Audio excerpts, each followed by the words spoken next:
morning. It's such a pleasure and honor to be here with all of you in Patna. So thank you very much for having me. Now, before I get started today, on my behalf and on behalf of Government of India, I would like to recognize the stellar work that the German Language Center has been doing for the last 10 years. Now with that, I want to start by recognizing Ms. Archana Rani, Director GLC, the driving force behind this initiative. Dr. Rash Bihari Singh, Vice Chancellor, Patna University. But most of all, I want to thank all of the students who are here today.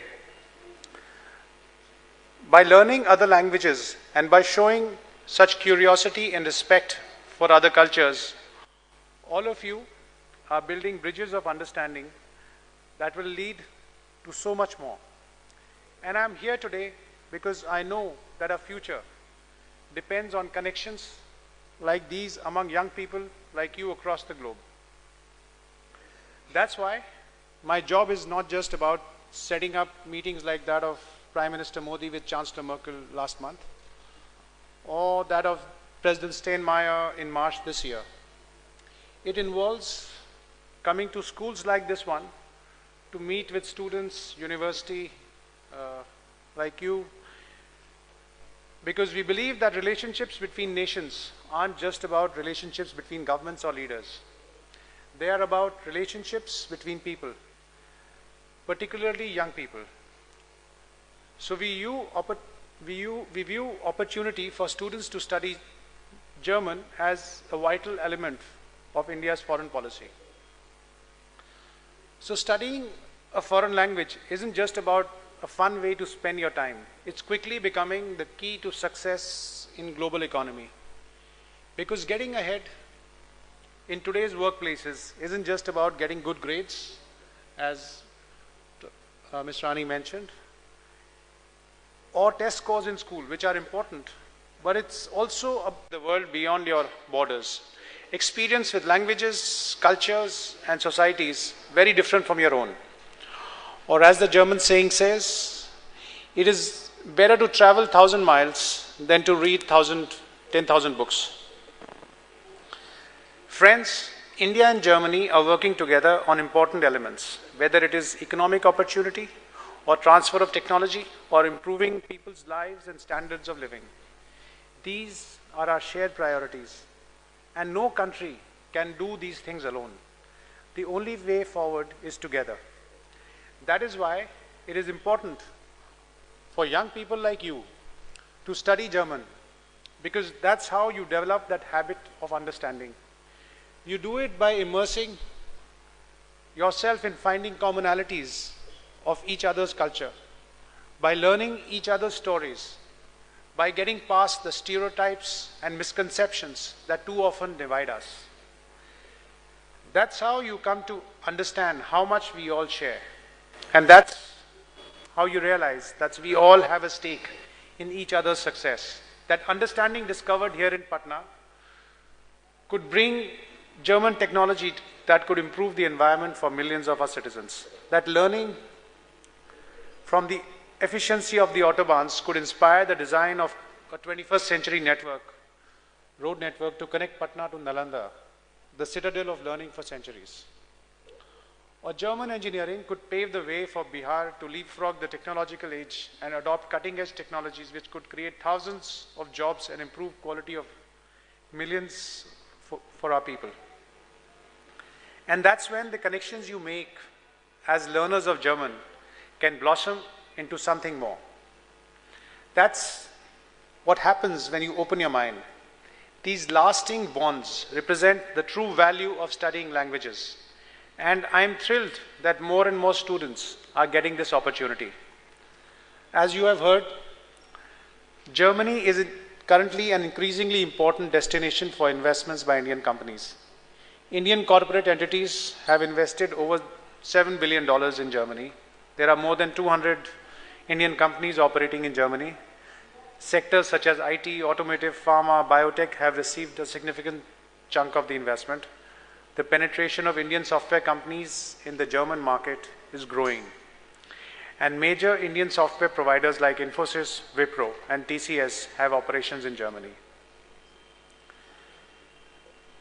Several Indian companies have acquired German companies or started their own subsidiaries. Now, Germany is also the 7th largest source of foreign direct investments in India, with cumulative foreign direct investment estimated at over $10 billion.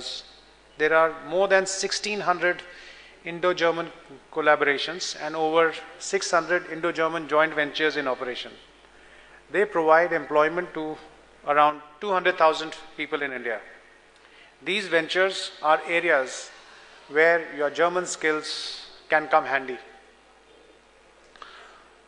Nowhere are language skills more important than in starting and continuing conversations, powering a growing trade with Germany, estimated at $20 billion this year. You can't explain quality, negotiate a price, or continue to support your product and service unless you can speak to each other. Well, there is the Chinese calculator model, but that apart, language helps. To unleash the creativity of young scientists and researchers, the German Academic Exchange Service is supporting joint research, training, and exchange of ideas.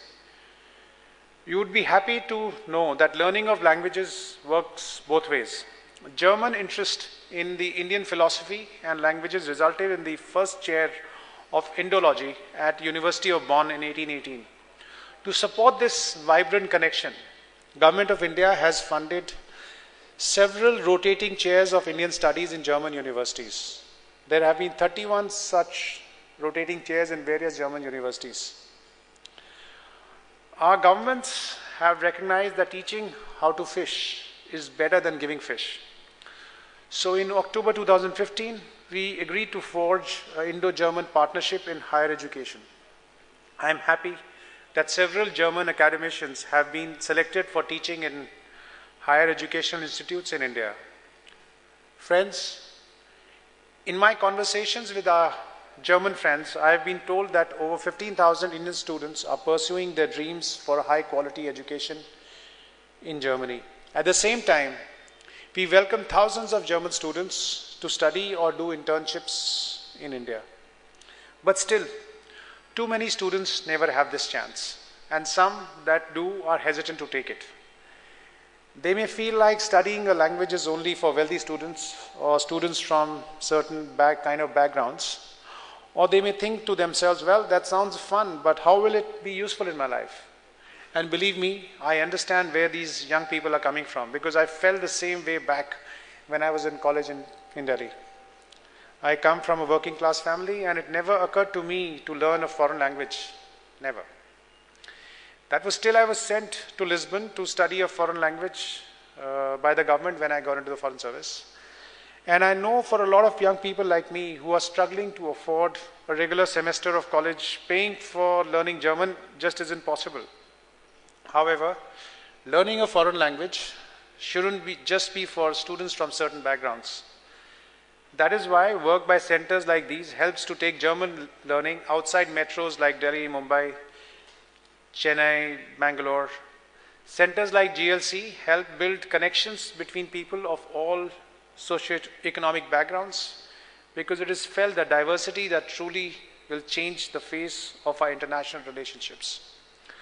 So we believe that diversity makes our country vibrant and strong. And the language program should reflect the true spirit of India to the world. Friends, today we are in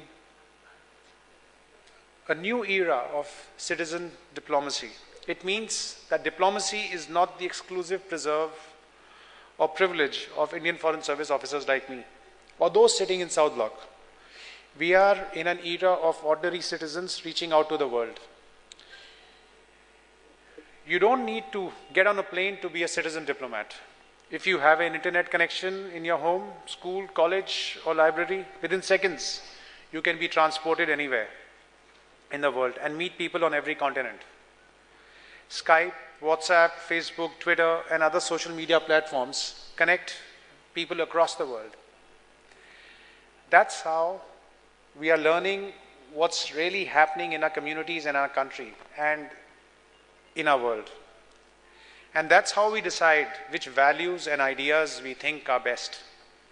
By questioning and debating them vigorously, by listening to all sides of an argument, and by judging for ourselves. Friends, India and Germany have a long tradition of academic and cultural exchange. Max Muller was the first scholar of Indo-German languages who translated and published Upanishads and Rig Veda. These old connections have transformed into a living connect between our two societies. There has been growing interest in Germany in Indian dance, music, literature, as well as motion picture and TV industry. In this, Bollywood can't be far behind. Indian films and artists regularly feature at the Berlin International Film Festival and at other festivals all over Germany. Indian cuisine is very popular in Germany. This vibrant connection is enriched by nearly 200,000 Indians in Germany, professionals, technocrats, businessmen, traders, nurses, who truly are our cultural ambassadors. These citizen diplomats help us to respect the uniqueness of other cultures and societies. So I hope you all will keep seeking these kind of experiences and continue to build on the language skills that some of you have acquired at the GLC. And I hope you will keep teaching each other and learning from each other and building bonds of friendship that will enrich your lives and enrich our world for decades to come. Now, before I end, I just wanted to recall an anecdote which I heard in Germany when I was there. It talks about a couple, Wolfgang and Sabine. They have a child, Werner. Werner is a perfect child when he's born, and everything is fine except that he doesn't speak. So the parents take him to the doctor, and they get him checked. The doctor finds nothing wrong with the child, but the child grows up. Several years pass. The child, he becomes 2, 3, 4, and finally, for about 13 years, he doesn't speak, and comes his 13th birthday. And on his 13th birthday, he cuts the birthday cake, as a lot of us do on our birthdays. And so he goes and tells his mom that, "Mom, this cake is too sweet." So everybody is happy that he's finally, Werner has started speaking. But the grandparents, after the happiness dies down, that he starts speaking, they ask him, "So Werner, how come you're speaking fine now? How come you did not speak till now?" So he says, "Bis jetzt alles war in Ordnung," or which translates as, "Well, till now everything was perfect. It's only now that I found that something was not right, so I had to speak up." So a German it underscores the German desire for perfection and order. So you all have so much to offer. I cannot wait to see all that you can achieve together in years ahead. So thank you very much for your patience and time to listen to me. Thank you, sir.